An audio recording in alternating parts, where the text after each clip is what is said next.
Kabanata 411, Capital Makes Heroes. Tumayo si Wei Ming sa harap ni Qin Yu, na nagparamdam kay Qin Yu. Bagamat sa una ay nakita lamang ni Wei Ming ang potensyal ni Qin Yu, sa katunayan, ang potensyal ni Qin Yu ay walang anumang naidulot kay Wei Ming. Pangalawa, tiyuhin, patayin mo siya dali. Hatiin muna ang kanyang mga paa, pagkatapos ay ikulong siya sa Jiangbei Martial Arts Association, at hayaan siyang gugulin ang natitirang bahagi ng kanyang buhay sa bilangguan. Nagngangalit si Guan Kai at sinabi. Nang marinig ito, lalong naging pangit ang mukha ni Guan Jarong. Sa paglipas ng mga taon, marami na siyang ginawang fly camp at aso sa kanyang pagkakakilanlan at katayuan.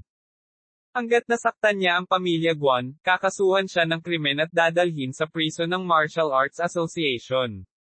Ngunit kung ang mga salitang ito ay narinig ni Qin Yu, paano siya magiging mabait? Guan Jarong, talagang nilero mo ang iyong maliit na kapangyarihan sa sukdulan, malamig na sabi ni Qin Yu.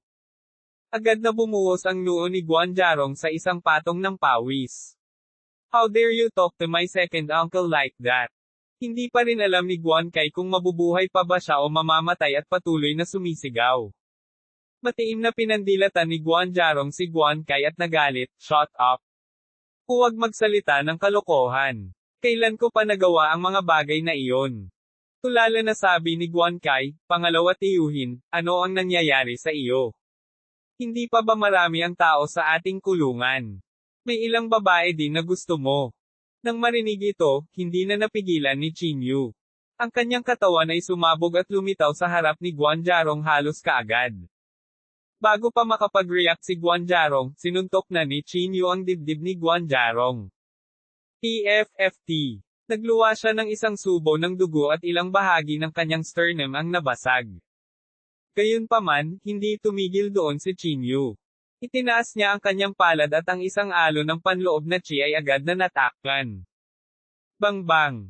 Ang tunog ng mga pagsabog ay nanggaling sa kanyang mga tuhod. Ang ibabang bahagi ng katawan ni Guan Jarong ay direktang nabasag.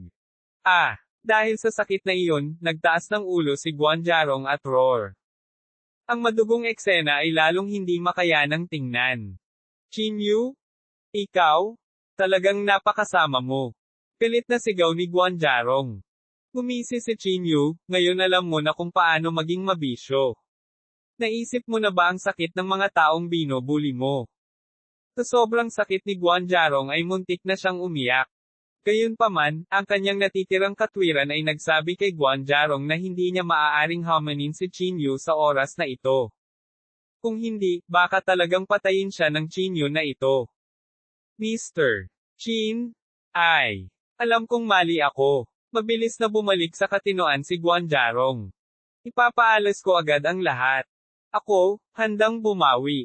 Malamig na tiningnan ni Qin Yu si Guan Jarong, at isang bakas ng hangarin na pagpatay ang bumangon mula sa kaibuturan ng kanyang puso. Ngunit sa huli, hindi siya pinatay ni Qin Yu. Pagkatapos ng lahat, ang Jiangbei Martial Arts Association ay isang malaking organisasyon. Kung namatay ang pangulo ng ganoon lang, hindi maliit na bagay. Malamig na tiningnan ni Qin Yu si Guan Jarong at sinabing, scram. Kapag nalaman kong patuloy kang gumagawa ng masama, I promise I will make you pay the price. Kinagat ni Guan Jarong ang kanyang mga ngipin at tumango ng desperadong, oo, naiintindihan ko. Si Guan Kai, na nasa tabi niya, ay natakot sa kalokohan. Hindi pa siya nakakita ng ganoong eksena. Sumabog ang lower half ng katawan niya. Anong uri ng pamamaraan ito? Masyadong nakakatakot. Umalis ka na nga dito. Pinandilatan ni Guan Jarong si Guan Kai at galit na sumigaw. Pinuhat ng ilang tao si Guan Jarong palabas. Pagkalabas ng pribadong silid, si Guan Jarong ay sumigaw ng may pag-aalala, pumunta ka sa ospital, pumunta sa ospital. Uwi. Sa pribadong silid, napatulala si Wei Ming. Si Qin Yu ay mukhang walang malasakit. Pinuhusan niya ng isang baso ng alak si Wei Ming at sinabing, anong negosyo mo ngayon? Noon lang natauhan si Wei Ming at nagmamadaling sinabi, nasa negosyo ako ngayon ng stone gambling. Ang negosyo ay magbubukas sa halos kalahating buwan. Pagsusugal ng bato, nag-isip sandali si Qin Yu. Pagkatapos, tumingin siya kay Wei Ming at sinabing, pumunta ka at hanapin si Jianggu bukas. Ipapaalam ko sa kanya. Nagmamadaling tumango si Wei Ming at sinabing, okay, okay. Naiintindihan ko. Ang pagkain na ito ay lubhang hindi komportable para kay Wei Ming. Dahil sa kanyang opinyon, ang Chinyu sa kanyang harapan ay hindi na ang Chinyu na dating pantay. Pagkatapos kumain ay naghiwa-hiwalay na silang dalawa. Bago sila umalis, tinawag ni Chinyu si Wei Ming. Mas mabuting huwag mong sayangin ang iyong talento. Kung hindi mo talaga kaya, halika at tulungan mo ako, sabi ni Chinyu. Ngumiti si Wei Ming at sinabing, naiintindihan ko, Mr. Chin. Hindi namamalayan, ang mga kilos ni Chinyu ay lalong nakakakuha ng atensyon. Kahit na baldado si Guan Jarong sa private room, kumalat pa rin ang balita. Sa ilang sandali, naging panatiko si Chinyu sa mata ng publiko. Ang kanyang mataas na profile na mga aksyon ay ginawang mas mapagbantay ang mga tao. Uwi, Jingdo. Sa isang madilim na opisina. Ang ilang mga figurang nakatago sa dilim ay tila may pinag-uusapan. Ang Chinyu na ito ay lumampas na sa ating kontrol, may unang nagsalita. Walang sino man ang pinapayagang hamanin ang autoridad ng ating asosasyon. Kung hindi, mawawala ang ating dominanteng posisyon sa martial arts world. Ang ganitong uri ng tao ay maaaring alisin o gamitin ng US. Nabalot ng katahimikan ang eksena. Si Chinyu ay nakakagulat na naging isang hindi matatag na tao. Maghintay tayo. Kikilos ang pamilya yan at ang pamilyang Han para maalis siya. Paano kung mabaigo sila? Hindi naman siguro sila mabibigo. Imposibleng maalog ang dalawang malalaking maharlikang pamilyang ito sa isang tao lang. Walang makakagawa nito. Ang ilang mga pangungusap lamang ng pag-uusap ay natukoy na ang landas ng buhay at kamatayan ng isang tao. Uwi, kinabukasan. Tiningnan ni Chinyu ang iba't ibang komento sa Martial Arts Forum, at ang mga sulok ng kanyang bibig ay hindi maiwasang mapangiti. Sa panahong ito, isang bagzo ng hangin ang sumabog sa Martial Arts Forum. Hindi mabilang na mga komento ang itinuro kay Chinyu, at sa bukas at sa dilim, lahat sila ay gumagamit ng iba para patayin siya. Ito ay malinaw na isang taong sadyang nagmamanipula. Mukhang napakaraming tao ang gustong makakuha ng mental cultivation method. Tiningnan ni Chinyu ang mga komento at hindi maiwasang mapangiti ng paulit-ulit. Ang hindi nila alam ay ang Chinyu ay walang anumang paraan ng paglilinang. Ang pagtulak mula sa mga anino ay naging sanhi ng Chinyu na maging isang walking treasure trove, na umaakit sa hindi mabilang na mga tao. Mabuti rin iyan. Ito talaga ang gusto ko. Gumisi si Chinyu. Ang isang martial grandmaster ay lubhang kapaki-pakinabang kay Chinyu. Masasabing ito ang pinakamahusay at pinakamabilis na paraan ng paglilinang para sa Chinyu. Pagkatapos ay itulak ko ang bangka habang ako ay nasa ito. Inalis ni Chinyu ang kanyang telepono. Pagkatapos, naghanda siyang umalis papuntang Yunchuan. Napakalayo ni Yunchuan sa Chuzhou. Sumakay man siya ng eroplano, aabutin pa rin ng 7 hanggang 8 oras. Sa sandaling ito, ang pamilya Cao pa rin ang numero 1 aristokratikong pamilya sa Yunchuan. Hindi lang nila nakontrol ang martial power ng buong Yunchuan, kinokontrol pa nila ang economic lifeline ng higit sa kalahati ng lungsod. Sa tabi ni Cao Shan, may 4 o 5 babae sa Cheongsam na nagmamasahe sa kanya. Comfortable ring ipinikit ni Cao Shan ang kanyang mga mata, tila nag-e-enjoy siya. Tatay, ang Chinyu na iyon ay tila nasa limelight kamakailan, sabi ng isang binata sa gilid. Gumisi si Cao Shan, may sadyang gumagawa ng hype. Kailan kaya hindi kakaunti ang mga kabataan na sikat? Gumagawa ng hype. Bahagyang kumunat ang noo ng anak ni Cao Shan na si Cao Ho. Ibig mong sabihin, lumilikha ng mga bayani ang kapital. Tumango si Cao Shan ng may kasiyahan at sinabing, tama. Ang mundo ng martial arts ay tila independyente sa mundo, ngunit sa katunayan, mayroon ding kapital na kumokontrol dito. Hanggat may sapat na halo sa kanyang katawan, maaari siyang lumikha ng kayamanan para sa kapital. Biglang naliwanagan si Cao Ho. Tulad ng sinabi ni Cao Shan, ang kapital ay nagpakilala ng ilang kabataan na kilala bilang mga henyo bawat taon, ngunit karamihan sa kanila ay mabilis na natapos. Tatay, pero narinig ko na parang darating si Chinyu para sa ating Yunchuan. Biglang may naisip si Kauho. Magandang araw sa inyo mga idol.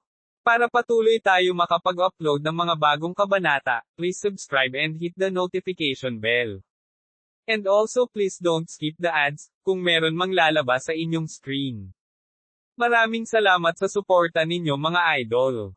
Kabanata 412, Kooperasyon. He came for Yunchuan. Narinig ito ni Cao Shan at agad na umupo sa kanyang upuan. Ikinumpas niya ang kanyang kamay, nagpapahiwatig na umalis na ang mga babaeng kipaw na ito. Pagkatapos, dahan-dahan siyang tumayo at pumunta sa bintana. Anong ginagawa niya sa may Yunchuan? Mahigpit na kumunat ang mga kilay ni Cao Shan. Baka pupunta siya sa ating. Sa pagkakaalam ko, ang Chinyu na iyon ay tila nakapatay ng higit sa 100 peak grandmasters. Sabi ni Cao Hu sa malalim na boses. Taglit na hindi nagsalita si Cao Shan. Bagamat siya ay medyo nag-aalala, matatag pa rin siyang naniniwala sa kanyang puso na si Chinyu ay isang bayani lamang na nilikha ng kabisera ng Jingdo. Ang tinatawag na pagpatay sa higit sa 100 ng mga dakilang grandmaster ay kalokohan din. Ito ay para lamang bigyan siya ng isang layer ng halo. Kung talagang dumating siya para sa atin, ituturing ko siyang mabuti, sabi ni Cao Shan na may malamig na ngiti. Sa kasalukuyang lakas ng pamilya Cao, maaari nilang ipatawag ang hindi hihigit sa 10 martial grandmasters. Sa kanila, 5 lang ang nasa rurok ng martial grandmaster realm, at malayo pa sila sa rurok ng martial grandmaster realm sa Jingdo. Ngunit sa mata ni Cao Shan, ito ay sapat na.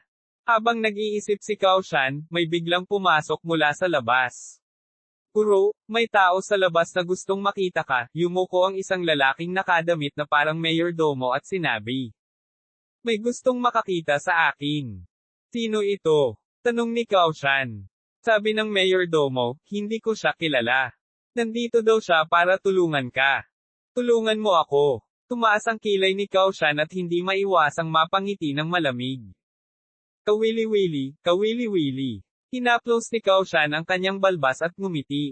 Pagkatapos ay tumayo siya at naglakad papunta sa sala. May lalaking nakaupo sa sala. Itinago ang panloob na chi ng lalaking ito, kaya wala siyang pinagkaiba sa isang ordinaryong tao.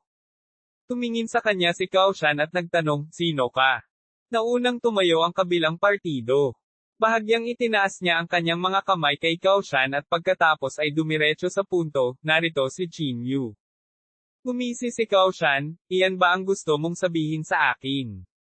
Nagpatuloy ang kabilang partido, narito si Chinyu para patayin ka. Nang marinig ito ni Cao Shan, hindi niya napigil ang tumawa ng malakas, halika para patayin ako.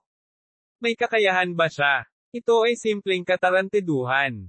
Kung gusto niya akong gamitin bilang springboard, kailangan niyang tingnan kung may kakayahan siya. Ang kabilang partido ay malamig na tumingin kay Cao Shan at sinabing, Mr. Cao, ang kasalukuyang Chinyu ay parang pagkatay ng manok at aso para patayin ka. Nang sabihin ang mga salitang ito, walang alinlangang ikinagalit nito si Cao Shan. Alam mo ba ang sinasabi mo? Galit na sigaw ni Cao Shan. Ang kabilang partido ay hindi nababalisa o naiinip habang malamig niyang sinabi, hayaan mo na lang, kahit ako ay wala akong tiwala na talunin si Chinyu. Oh, ibig mong sabihin ay nasa itaas mo ako. Biglang sumabog ang panloob na chi ni Cao Shan habang gumuulong ang sumisikat na hangarin sa pagpatay. Tama. Ang kabilang partido ay hindi natakot kay Cao Shan. Sa halip, siya ay lubhang kalmado. Ngumisi si Cao Shan, kung gayon, hayaan mo akong maranasan ang iyong mga kakayahan. Pagkatapos sabihin iyon, kinuyam ni Cao Shan ang kanyang kamao at itinaas ito. Sumipol ang mga alon ng dragon. Bush! Ang dalawang kamao ni Cao Shan ay binalot ng puwersa ng chi at dumiretso sa vital point ng kabilang partido. Ang marangil na suntok na ito ay madaling na-neutralize ng kabilang partido. Nagtaas lang ng kamay ang kabilang partido at tinanggap ang suntok ni Cao Shan. Oh, nagbago ang ekspresyon ni Cao Shan. Mag-counterattack na sana siya, pero huli na ang lahat. Bahagyang ibinuko ng kabilang partido ang kanyang bibig, at lumipad ang isang Godzilla na parang landscape painting na may kasamang rumble.